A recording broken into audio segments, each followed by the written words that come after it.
ខ្ញុំឈរយំម្នាក់ឯងកណ្ដាលផ្លូវមើលគេចេញទៅទាំងមិន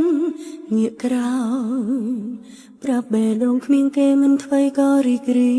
យ Wow. They were able to put this perfect pieces on a plate. That's it. It seems there's one extra piece left. Why not eat it? Well, it's the turn of our chef, Betty. មិនได้มองមកប្រាប់អើយអូនឆឹងឈប់ទាំងតងបង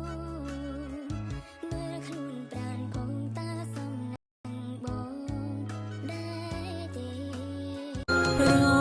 ពន្ធមានតែឈ្មោះរួតដូចមេម៉ាយស្នាមញញឹមក្តីសុខខ្លាំងខ្លាយឈឺចិនកាយដេកយំស្ដាយក្រោ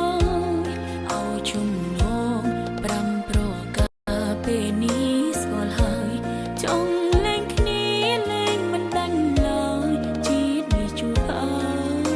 យគូកា អក្សរលាបអក្សរអាចសាកលេលាបមុខនិងលេលាបខ្លួនខ្ញុំបានណាមុខជាំខ្មៅដុំមុខជាំស្នាមមុខមុនមុខជាំមុខនិយាយទៅគ្រប់ប្រភេទធានាថាបាត់ 100% ណាហើយសម្រាប់ស្បែកមុខដែលប្រើផលិតផលជាច្រើនមកឲ្យអត់បាត់បងប្អូនសាកទៅណាមួយខ្លងតែ$5ទេបងប្អូនហើយបើទិញទាំងលេលាបខ្លួនទិញទាំងលេលាបមុខមាន promotion ថែម scrap ថែមទៀត